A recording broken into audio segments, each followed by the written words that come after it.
الحمدللہ والصلاۃ والسلام علی رسولہ کریم اما بعد فاعوذ باللہ من الشیطان الرجیم بسم اللہ الرحمن الرحیم۔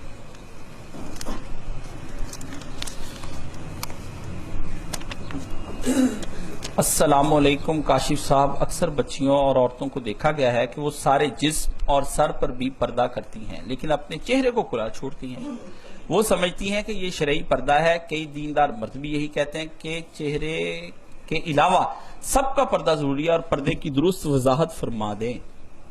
میرے عزیز گرامی، پورا بدن ڈھکا ہو نہ ہو، چہرے کا ڈھکا ہونا بہت ضروری ہے۔ چہرہ آپ کے وجود کی کتاب کا عنوان ہے۔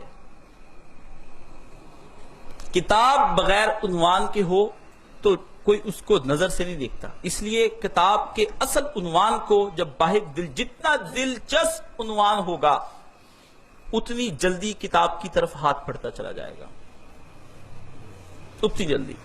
پودے دور سے بڑے خوبصورت نظر آتے ہیں، ٹھیک ہے، کوئی ان کی خوشبو قریب جا کر نہیں سونگتا، پہلے وہ دیکھ کر آتا ہے پھر توڑتا ہے پھر سونگنے کی کوشش کرتا ہے، تو خوشبو بعض اوقات نہیں آتی، بہت چہرہ اچھا ہوتا ہے۔ جب تک عورت کا چہرہ نہ ڈھکا ہوا ہو اس پردے کا کوئی فائدہ نہیں ہے، اور جن علماء نے اس بارے میں چاہے وہ کسی فرقے سے ہوں دلائل دیے ہیں، وہ سب دلائل کمزور ہیں یا پھر ان دلائل کے اندر ان کو اشتباہ ہو چکا ہے، وہ بات کلیئر نہیں ہو سکی ان کے اوپر۔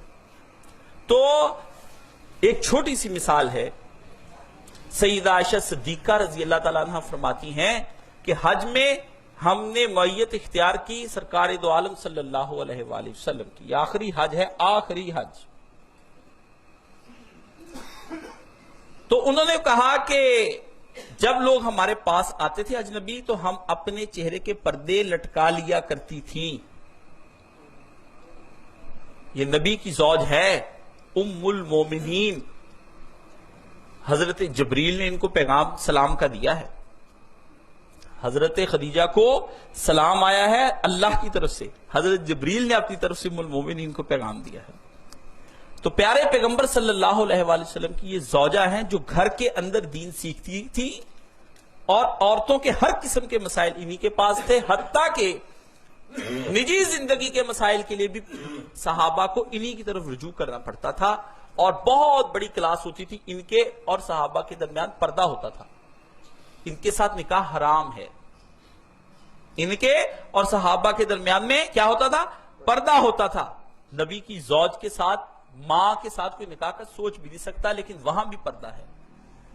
تو یہ آخری دنوں کا حج ہے، پردے کے احکام چاہے کچھ رہے ہوں، جیسے شراب کے بدلتے رہے، کسی زمانے میں یہ کہا جاتا ہو یہ ڈھانپ لو، یہ کر لو، لیکن جب آخری وقت تھا حج کا اور اس کے بعد 3 یا 4 ماہ کے بعد پیغمبر صلی اللہ علیہ وآلہ وسلم کی ڈیتھ ہو گئی، آپ علیہ السلام اپنے رفیق اعلیٰ سے جا ملے، تو اس میں یہ بتا رہی ہیں حج پہ کہ ہمارا یہ حج۔ اچھا، اسی حج کی ایک روایت حضرت فضل بن عباس کی ہے۔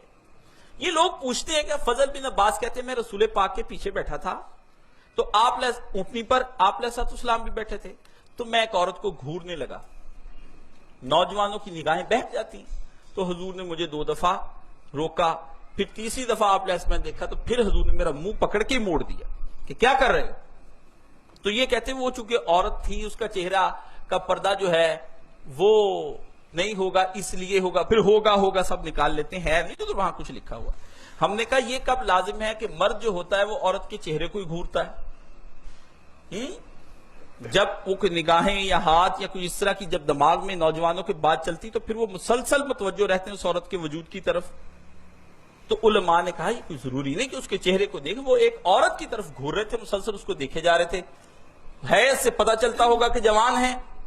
تو یہ ساری چیزیں جو ہیں پیارے پیغمبر صلی اللہ علیہ وسلم نے وہاں پر یہ بتائیں، اس سے تو زیادہ پتہ چلا ہے کہ عورت کی طرف نگاہ نہیں اٹھانی چاہیے، آپ تو دیکھتے ہی اسی کی طرف ہیں۔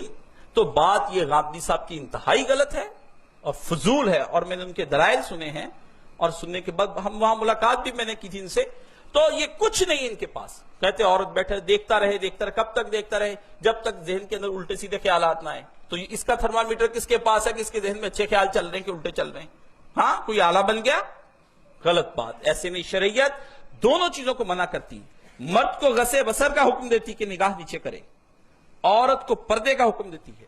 تو یہ فضول قسم کے، اور حتیٰ ہم تو یہ بھی کہتے ہیں وہ برقع پہننا بھی حرام ہے. وہ برقع، وہ نقاب پہننا حرام ہے. جس برقعے اور نقاب پر اس طرح کے لش پش قسم کے ستارے اور پھول اور چاندی اور کڑھائیاں کی ہوں کہ دیکھتے ہی مرد متوجہ ہو جائیں، یہ حرام ہے. پیارے پیغمبر صلی اللہ علیہ وسلم نے فرمایا مرد کی خوشبو ناک کے ذریعے سے سونگی جاتی ہے، عورت کی خوشبو اس کے کپڑے کا رنگ ہے کہ ایسے رنگین جل ملاتے کپڑے پہن لے زرق برق کہ مرد کی نگاہیں اس کی طرف اٹھ جائیں. سرکار دو عالم صلی اللہ علیہ وسلم نے یہ فرمایا. تو جس عورت کے پھول ستارے چاندی یہ ابائے بیٹیوں کو جا کے کاٹ دیں، یہ ابائے بنوائیں ان کے خود پیسے، بچی کی حفاظت کے لیے کیا 1000-2000 لگانا مشکل، بنے بنوائے ابائے لاتے ہو. بھائی بڑی چادریں، ایسی چادریں جو ایک ہی رنگ کی ہوں وہ پہناؤ بچیوں کو. اچھے اوپر اور کلر کا سکارف بڑا ماڈریٹ، یہ زگ زیگ بنے ہوئے، یہ چھپے ہوئے حجاب، یہ حجاب ہے، یہ برقعے، غلط بات.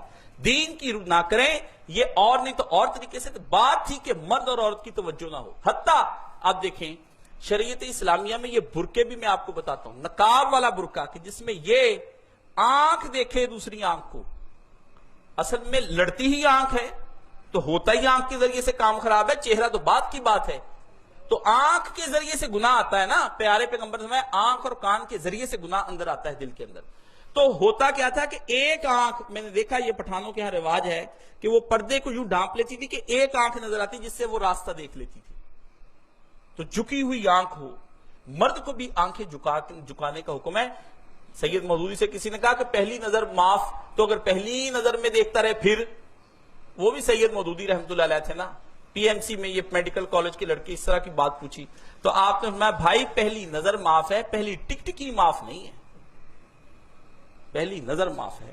تو یہ میری آپ سے گزارش ہے. ایک